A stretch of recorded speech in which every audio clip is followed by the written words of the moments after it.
Hey guys, welcome to another video. Today I'm going to talk about the Audeze LCD i3. This is a planar magnetic open back IEM. Let's take a look.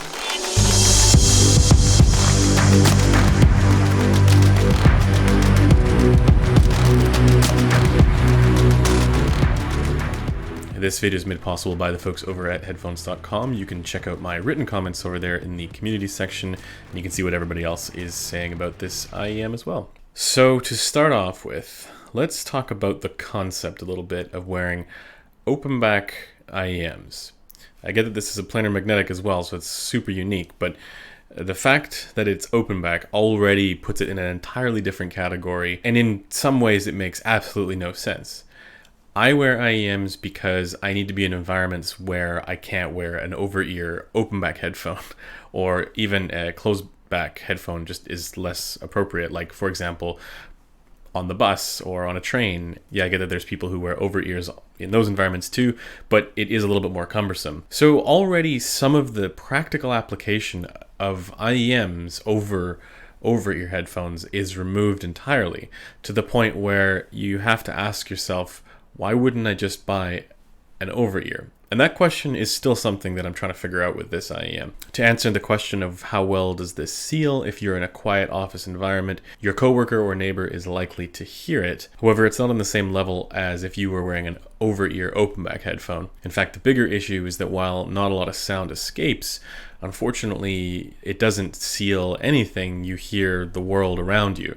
And that is the main reason why the primary application for this IEM escapes me a little bit. So the concept doesn't really make a ton of sense. But I do also know that there are people who just simply prefer to use IEMs instead of over-ear headphones at home, because over-ear headphones just cause too much weight. And with IEMs, it's a little bit more forgiving as far as comfort is concerned. And on that front, the LCD i3 is also a little bit awkward. It has this little hook system here, and you get a number of them in the box. And then it also comes with a flange that I haven't installed on here because I find it to be not quite as useful. But the hook does allow it to stay in place reasonably well.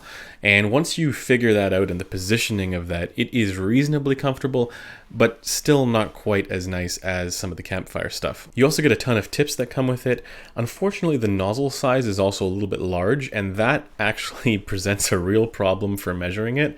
And I'll talk about that in a little bit, but the rest of the comfort is reasonable. I didn't really have a problem with it once I'd sort of figured out what was best for my ear shape. Now, it does also come with a ton of different cables. Yes, it does have the lightning connector cable for one of them, but then maybe the most interesting one is this wireless one here, which, yeah, you just put it around your neck. So, I mean, it's not truly wireless, but I found that this actually performs reasonably well. So apart from the odd shape and impracticality of this design, we got to talk about how this sounds, because from a strict technical performance standpoint, this is remarkable. So when it comes to detail retrieval capabilities, this is at least as good as the Andromeda. For speed, this is way better than the Andromeda. This is a tighter IEM. This is, especially in the bass and in the mid-range, this is a wonderful experience. You get that engaging impact. Now, of course, it's not on the same level as like over-ear Audeze planars, but I'll be darned if it isn't way better than anything else I've heard when it comes to IEMs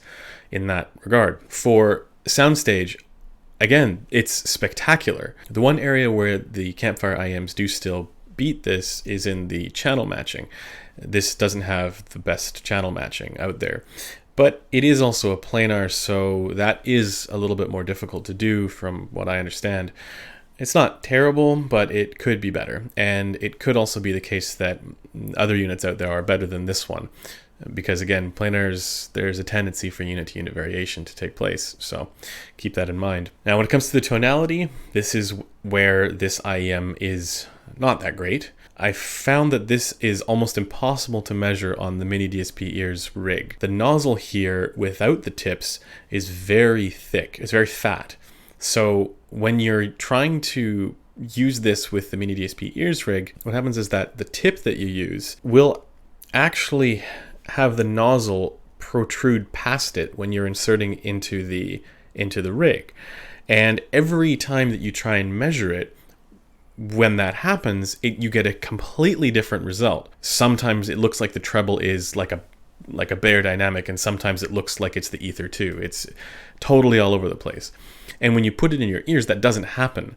So it's not a good representation of how this would sound when you're actually using it and listening to it. Now, I did have all kinds of trouble measuring this on the Mini DSP ears rig, as I mentioned, so none of this is particularly accurate.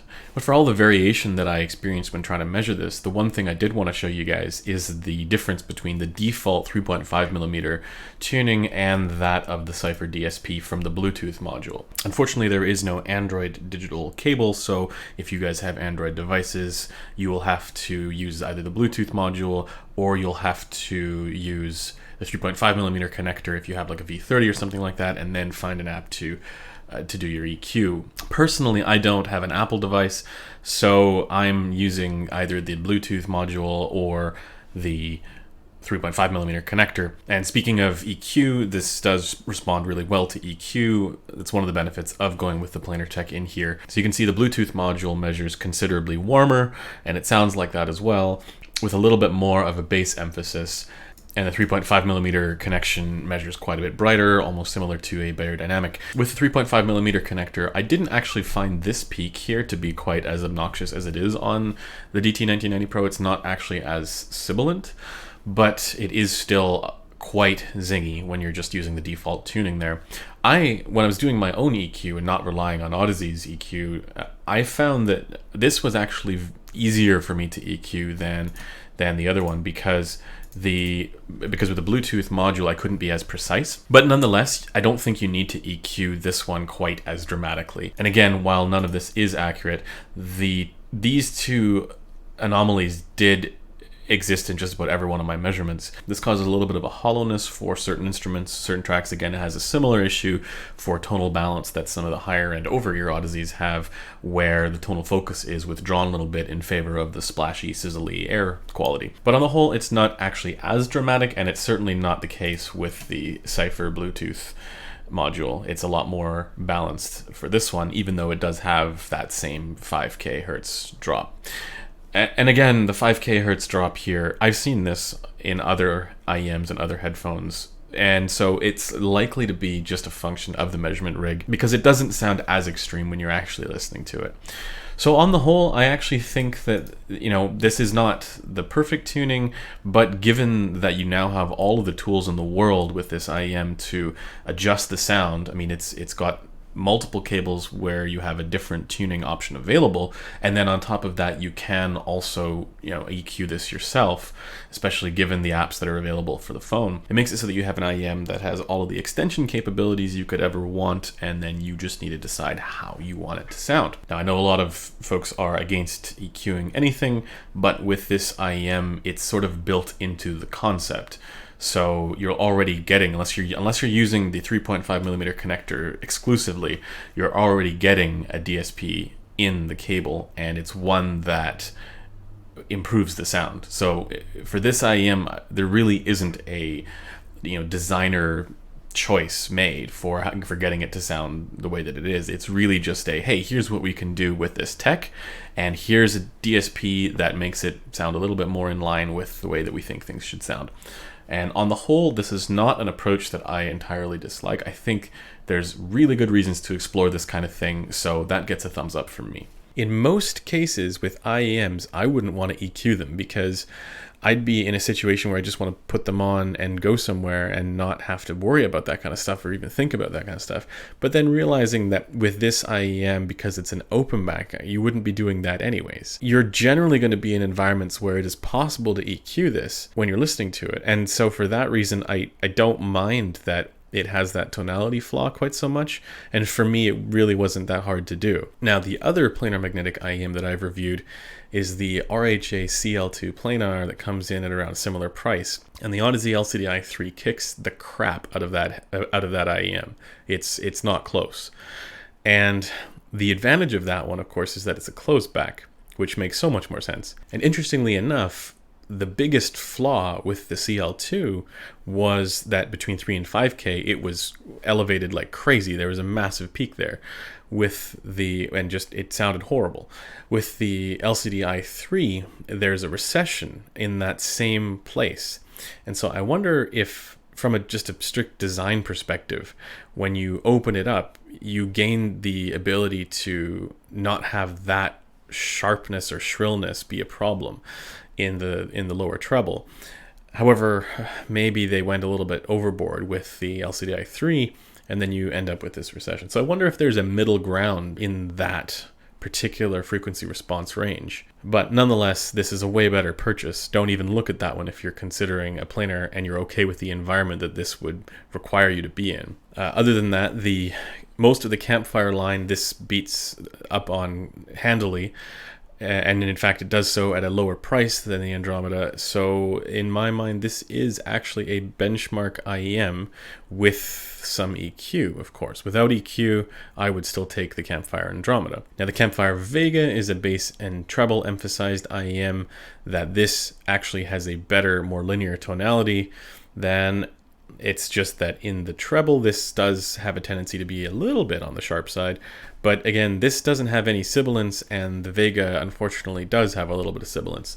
So in my mind, this is also a better purchase than that one. In fact, I've yet to hear an IEM that performs as well as this does. I mean, just having planar magnetic tech in an IEM in general sounds amazing. The form factor and impracticality of something like this still blows my mind a little bit.